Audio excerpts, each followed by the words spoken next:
artist from Sudbury. I grew up in Northern Ontario. I'm a musician, currently fronting my own band called Chanelle, Albert and the Easy Company. Very cool. And you talked about growing up in the north, so how did growing up in the north influence this career? Well, I grew up in Verner. It was a very small town. Moving to Sudbury was the big city move for me. I didn't end up going to post-secondary. I just like dove right into the music and playing in bars, playing in all sorts of places, lots of community functions. And growing in the north, I guess, sorry.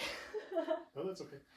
I could add it So, too, so don't. There are like a lot of special opportunities for people in Northern Ontario, especially when it comes to grants. Okay. And so it is important to take advantage of all of those resources that are made available for Northern Ontario artists.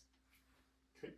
And then, so do you find in Northern Ontario when you're performing, you know, are people supportive, or are they, like when you go to a bar, you've never been there Yeah. before, they don't know who you are they good crowds? You have to win over the crowds? Does it depend where you are? Or? Yeah, so I mostly play in Northern Ontario. Okay. And it's been awesome so far. I mean, everywhere we play, we've got like friends and family and strangers that show up, people that follow us on social media and that are coming out to support us. And it's been amazing. I mean, no complaints really. Northern Ontario has been very supportive of our band, and we love it playing up here. Okay. And then, so in the work that you do specifically, so I know that you sing, but do you also produce or write or that sort of stuff? Yeah, so I am an independent artist, so I am in charge of like all of the aspects of my career. I coordinate all of our band rehearsals, and I make the game plan. I take care of all of our social media, make sure that our website looks good and is up to date, make sure that we're posting about all of our upcoming events. I take care of booking all of our live performances as well. I'll make sure to like schedule our photo shoots. We're currently working on an album with our producer Billy Brummuller, and we just hired somebody to help us do our music videos. Oh, cool. So we're going to be working on music videos this spring and summer. Hopefully we'll be releasing this new album in 2024. And I just love getting to manage all of the aspects, you know. Yeah, that's very. And how, in terms of the band, were you all friends who came together, or did you like form a band? So we've had a lot of like members come and go throughout the years, and I started out solo. It was in 2014 that I started playing live gigs in bars, and then in 2018 is when I met Andrew, our drummer. Okay. We played with a few different people, and then in 2019, that's when Jacob, our current bassist, came into the band, and we've been playing with him since. We just recently recruited ourselves a younger guitar player. He's 23, so he's like a couple of years younger than I am, and he's been playing with us since this past summer. And so yeah, just we are friends, but we all met each other through the music. Okay. And what would you say you love most about your job? I do love that I get to work for myself and that I am in control of everything that we do. I love that I get to work with like-minded people, and we're all striving for the same goals.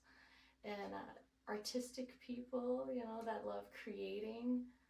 I love that I get to work with my friends and my family. My family's very involved. My dad really helps manage a lot, and my mom's always there as well, and they're so supportive. I love that I get to dedicate my whole life to music and the arts. That's very cool. You're talking about your mom and dad, because earlier you talked about like not going to high school. Yeah. And then or not going to post-secondary. Post-secondary. I'm sorry. No, that's okay. So a lot of times there's this idea of you know, if you don't go to post-secondary, you're not going to get a good job or whatever. Yeah. Was there any kind of conversation from mom and dad? Like why don't you get this degree and then you can come back and do this like, Yeah. afterwards? Oh, well, they were very much like, you should go to university. Like, they really, really wanted me to go to post-secondary. And I did apply, but, you know, like, I applied for, like, political sciences and, like, science itself. And I really wanted to go into the arts, and I was already playing gigs before I finished high school. Okay. And I was bartending somewhere where they had a lot of live music. And so I told my parents, like, I'm just gonna take a year just like working. I'm gonna make some money, and then I'm gonna decide what I really want to do, where I want to put my money towards. And I kept telling them that I'm going to go to post-secondary, you know. And I ended up just really getting involved in the music and in managing my artistic career. And I think that they saw how dedicated I was towards it, and that I wasn't just wasting my time, and I was pursuing, you know, like something that was important to me. And they were just really supportive of it, you know, even though in the beginning they were very much dedicated to the idea, you know, like, you really need to go to post. And they still encourage me to, they still want me to, and they'll throw it out there once in a while. And I did actually try to go a few times. I first went to Cambrian College for the production program. It was like a 1-year music program where they teach you about, like, how to play music, how to perform, and how to produce your own music. And they had a business course as well. I went there for 5 weeks. Then there was a strike that happened, and it was a 5-week long strike, and I was still like gigging and stuff like that. And they offered a tuition refund, and they weren't going to make up for the lost time. And I was like, well, it's a 1-year program. I'm not here for the piece of paper. I'm here for the actual hands-on knowledge. And so I took the tuition refund thinking that I was going to go back to school another year and actually, like, follow through with it. And then I tried to apply again. I think it was last year I applied. Okay. I got accepted. I was, like, really stoked, like, going to Cambrian, you know, like, I'm going to follow through this time and take the full, like, 3-year music program there. Right. But then I got a letter from the dean, like, a few weeks later, and it was like, oh, sorry, we actually decided, like, there's not going to be a program anymore. We're not taking any more admissions. And so I was like, oh, I should have finished it while I had the chance, you know, that would have been awesome, getting that, you know, that certificate or that degree at the time. Yeah. And there aren't any more music programs in Sudbury left. Yeah. The one at Laurentian is gone. And so if I do want to pursue any music post-secondary degree, I would have to move to Southern Ontario. Or, like, I know the Sioux has one at their university, but I don't really want to move away from Sudbury. You know, I have the band going on. I have, like, my family here. I like playing in Sudbury. And so I just decided to, like, I guess I'll just keep doing what I've been doing so far. Yeah, it is a real loss losing both music programs at Laurentian and Cambrian. Yeah. Because a lot of people, similar circumstances, like when I went to school, I couldn't afford to leave Sudbury. Yeah. You know, and then it just and that ability to just draw people who are musical together, like to bounce ideas. Also, what you learn from the school, but what you learn from your peers. Yeah. You know. Yeah. It is unfortunate. Yeah. When did you first start thinking about doing this? I honestly wanted to, like, you know, like, sing and be in music since I was a little kid. At the time when you're, like, small, you know, like, anything is possible. Mm-hmm. And then you start growing up a little bit, and then you're like, oh, you're a little bit, like, afraid to admit that that's what you want because of that fear of failure. And also it just seems like such a wild dream that it is hard to, like, admit out loud, especially when you're in high school saying, you know, like, I'm gonna be a musician. Yeah. People are like, you know, like, get real. Right. You know, have a backup plan, go to school first. I started taking singing lessons when I was in first grade. Okay. Fell in love with it, kept taking lessons all throughout elementary school. and I took guitar lessons as well in like 4th, 5th grade. Kept that up. Started songwriting when I was in high school. Took theory courses. Started getting into like musical theater when I was in high school as well. Started playing gigs when I was 17, and you know, I've been doing it ever since. That's really cool. So when you were in high school, did you tell people I want to be a musician, or was there a backup plan that you just? At some point, I started telling people I was going to be a musician. Before that, I kept telling people like, oh, I want to be an author, because I loved writing like short stories, and I wanted to like someday write a book. I loved reading so much. I loved poetry, and I still haven't given up on the idea of becoming an author. Like maybe someday, you know. Right.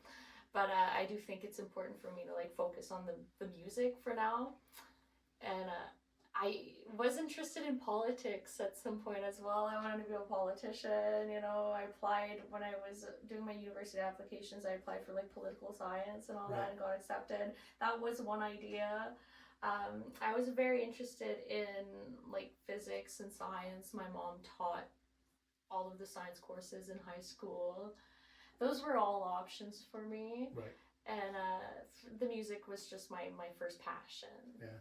Yeah, and I started telling people, you know, especially when I was in 12th grade and I was actually like gigging, and I was working on an album at the time with the help of my parents, and my dad was like very involved. He was the one who really wanted me to do the album and was encouraging me to do it.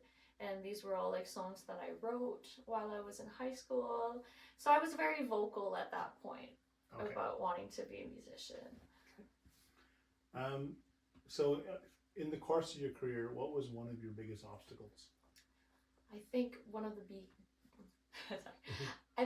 the biggest obstacles for me was seeing a clear path to success, and it's not obvious sometimes the steps in between where you are and where you want to be. Right. Especially in a field like music, you know, you hear a lot of success stories and you try to emulate, but things are always changing and technology is always like throwing a curveball. Right. And it is often still hard to gauge, you know, like, okay, what's the next goal? What's gonna move my career forward? And sometimes it's a lot of trial and error, learning from your mistakes, you know, looking back on some of the stuff that you did and like, oh, I shouldn't have done it that way, you know, but you can't be too hard on yourself. You got to start somewhere, and you got to learn from your own mistakes and other people's mistakes, and be very observant, and make sure that you learn your lessons. Yeah. As a musician, are there sort of peer mentors and people who give advice and? Yes. Okay. Yes, it's so important to reach out to people and know what resources are available. I know I recently started consultations with Sion. Okay. So in Northern Ontario, they have an organization that helps artists that are in music and in film. Okay. They give out free consultations. So you go on their website and you fill out this little like application, tell them who you are, what you're trying to do, and you go in and meet with them. And Mel, she's been awesome. She's been giving me so much great advice and resources, putting me in touch with people that can help me. Yeah. And it's been like a real game changer. So the next question might be hard to ask because it's about favorite memories. So it's not the absolute favorite unless you know what it is, but like, you know, what are some of your favorite memories? Some of my favorite memories. Okay, so I have met like my current partner, Andrew, who's my drummer, through music. Right. And I love that we get to like bond over the work that we do together and that special connections we have playing music. So that has been like a great memory for me, you know, like meeting each other and all of the fun times we've had, like playing like gigs together. some of my closest friends I've met through music. And I used to work at this place called the Living Tavern, and that was like my first job bartending. I started when I was 18, and just getting to see all of the live music every weekend during the summertime in Living, which is like a very touristy area in the summertime. That was a really good memory for me, you know, especially since like Guy is selling the tavern. So I'm like, oh, you know, like I had so many good times there.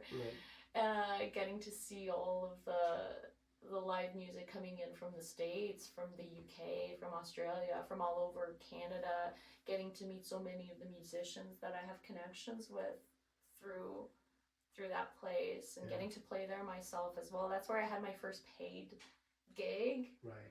And a lot of those early gigs were pretty amazing. Getting to go to like conferences with my dad. My dad is like very involved, and he's always pushed me to like participate and stuff. And we've gone to like Canadian Music Week or Folk Music Ontario for like, it's like a few days, and you get to like go schmooze with people, rub shoulders, and that was like really awesome opportunity. Just so much. There's so much. I could just talk forever. No, that's great. It's when you were talking about the Living Tavern. I was listening to an interview with Eddie Vedder from Pearl Jam, and I don't know where in Seattle, but there was this place like where he would like set up the stage and you know he'd work. I don't know if it was a bar or whatever, but he talked about like he would have done it for free. He said just I'd want to be around music. I didn't care, you know, when they want me to come in or what happened. It was the real thing was that he could see all the shows for free. Yeah. And that was his thing. Is like he said like he just wanted to be around music and musicians and all that stuff, right? So yeah, that's so important. Be like a sponge. Take it all in. Yeah, you might have already answered this one, but is there someone who helped to inspire you or helped you, you know, be more successful? Yes, Rock Albert and Sylvie Albert. My parents, my mom and dad, they are there at every show basically. They help sell merch. They help take pictures and videos. My dad's always been one to push me, you know, he'll send me like emails with deadlines and stuff that I should apply to, and then he'll call me up and be like, did you see my email? Make sure you follow through with that, you know. And he's the one who's like pushed me to like reach out to people to get advice, because sometimes I can be a little shy and think that I have to do everything by myself. Right. And he's like, no, just do it. Just do it. So he's been like really like a driving force. Are your parents musical? No, actually they aren't. I have family members that are musical. My uncles and whatnot have always been into playing guitar. Actually, my uncle was the one who gave me like my first guitar lessons. Right. And my dad's always been a great music enthusiast. I inherited his record collection, his CDs and all that. He always played a lot of music in the car. Took us to a lot of concerts. I've been to see like U2 5 times with my dad, one of his favorite bands. Cool. I've been to see Bruce Springsteen with them, Bob Dylan, Leonard Cohen. Leonard Cohen's like one of my biggest influences. So my dad is like musical in the sense that he's a fan, a fanatic. Right. Yeah. So when you go to a concert, I've always wondered this for like a musician artist. You go to a concert, when you watch what's happening, are you watching like, maybe it's a combination of all these things, are you watching like stage presence? Are you watching the lyrics? Are you watching how they transition between songs? Or are you just enjoying it? Or are you studying like I find myself studying stuff. Like I can definitely enjoy it, and I can definitely like appreciate when I see like, oh, that was good. You know, like I like that. I can appreciate that deeply. But I am always studying. When I was like younger, it was very like kind of like mysterious. You're just kind of like taking it all in, and it's like, oh my god, I want to do that, but you're not exactly sure how to do it. You're still like studying, but now it is very much I'll go there and I'm paying attention to everything, like you know, like what kind of audience did they bring in, how did they do their marketing for the event, what kind of vibe is in the room, you know, what time are they starting their set, how long are they playing for, how much time are they taking in between songs, what kind of set list do they have, what do their originals sound like, Right. their stage presence, like you said as well, and the type of things that they're like communicating with their audiences, Right. their look on stage, the kind of clothes that they chose to wear. I'm just there to like study a lot and enjoy as well. And I love getting to talk to the people that are involved as well, and you know, like show my support. Yeah. Because I know how hard it is, and I can really appreciate the work that they're doing and putting into it. And I want to make sure that, you know, like I make that connection with them, because you want to be friends with the people that are in your field, in your community, your colleagues or whatnot. Right. Yeah. Because you need all the friends that you can get. Yeah. Yeah. Yeah. So if you were able to go back to high school and talk to yourself, what advice would you give yourself?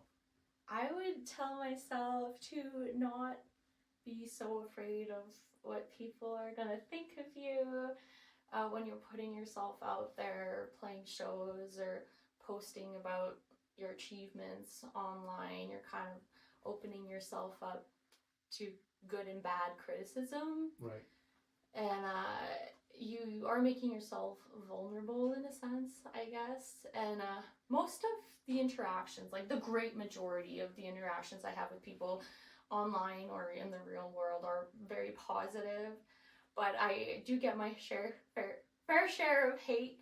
You know, I've definitely gotten some like messages from people that are sending stuff like anonymously, and you don't know if they're like on the other side of the world or if they're like inside your community. Right. And some of these messages are very like threatening or scary, and it's Right. like, oh my god, I want to call the police. But so you got to be careful about the kind of information that you put online, how much you share to people. Right. But you also can't be afraid. Right. You can't let yourself be afraid. And I think it's important when you're, you know, you have your own business and you want to promote yourself, to put yourself out there. And yeah, you can't live in fear, but you also got to be mindful of to be safe, how much of yourself you're giving away online. But just speaking of that, like, you know, how much of yourself you're giving away, you know, when you write your own music, you know, it's different than when you cover another song, right? Because the feedback will be, you did a good job, or I like that it was, you know, a faster version or slower version, or, you know, your twist of it, or, but when it's your, like, those are words that you thought up, that you really are putting a lot of yourself out there. I'm always wondering for a musician how, it's going to be very rewarding when people enjoy it, but it's got to be scary, right? oh yeah, sometimes I'm like writing something and I'm like, is this too blatant? Can people just like see right through it, you know? So I try to like keep it mysterious, and when people ask me what the songs I wrote are about, I kind of not like to answer that. I like to leave it up to the people to decide. It is you're very like, you're bearing your soul out, and sometimes I'm like, oh, I hope I didn't make it too blatantly obvious what I'm talking about. I like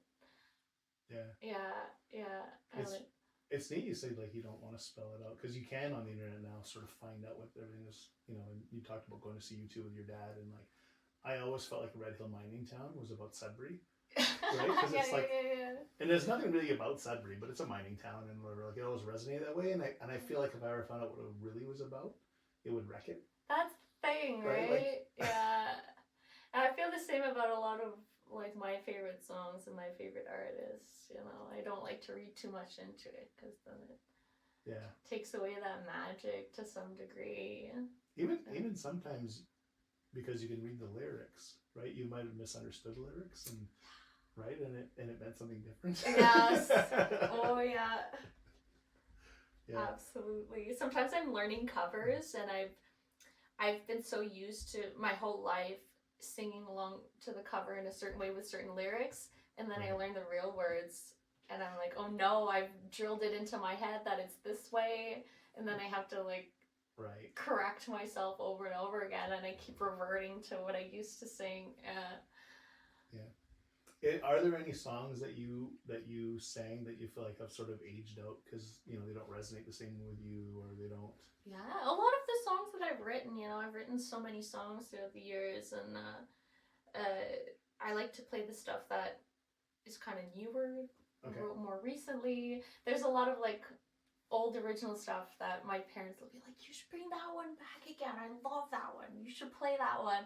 And I'm like, no, I don't want to play that one. That kind of attitude. And they're like, no, like people love that song. We love that song. We want you to play it. And to me, I'm like, oh, I'm so over that song. Right. Kind of attitude. But no, they're right. I should revisit some of that old stuff. Just because to me it's not fresh or not new doesn't mean that it's not going to be new to people who are just like discovering my music, or some of the stuff I haven't recorded even or put out there. So I am going to have to revisit my old catalog. There are some songs that I know are good and have potential. I just feel like I need to kind of like rewrite it to kind of suit the way that I feel now about certain things. I'll be like singing certain lyrics and I'm like, that doesn't resonate with me now. I need to just kind of like tweak it or whatnot. Yeah. I was going to ask you about that as well. I'm really fascinated with writing. I can't do any of this. I'm not musical at all. So like in terms of writing, like have you ever gone back to an old catalog, or old songs, and like in your head it was really good and you saw it and went, oh no, it's not, or like just like something and say like this was really good. Yeah. Oh yeah. Sometimes there are some songs that you sing it, you put it like my first album. I was really proud of it at first, and then like a year or two later, then you start to think too hard about all the things you wished you did differently, and then it's really hard to listen to because you're like, oh, like it's out there for everybody to hear. I wish I had done it so differently, and you can't help but see all of the faults in it. Right. But then give it a few years, and then when you look back on it again, it's like, oh, this is really good. Like, why was I being so hard on myself? Why was it so hard for me to look at for such a long time? And I can like appreciate it through a new lens. There are often songs that, like I'll write, forget about, I'll come back to it and I'll be like, okay, this is good. That is kind of like more generic or overused. Maybe I'll take this and that bit which I really like and find very original, and I'll just rip it, put it into like this new context with this new song. So I do like to recycle pieces of my songs sometimes. Do you, I've heard this in other interviews with musicians, do you feel like sometimes there's a radio in your head that the music just comes to you, or do you work to get it? So there is always a radio playing in my head. Sometimes I don't realize. It'll be like I'm making coffee or something, and I'll like have this like coffee song stuck in my head, and we're just like I'll repeat. I'm like, okay, shut up. Or like I'm trying to like remind myself to do something, and I'll just like be singing it in my head all day long or whatever. So there's like a constant radio playing in my head. But when it comes to actually like writing songs, sometimes certain ideas just come to you, and it's like I need to write this down. It's like it's coming out. I need to write it down. And then sometimes it's like you're sitting there and you have to like work hard to pull it out, So it's hit or miss, Yeah. And I could ask you music questions all day, but the other one I was thinking about was when you're writing, do you write like, do you make the music and find words to fit it, or do you write words and then make music that matches? I find it used to be where I would write the poetry first. Okay.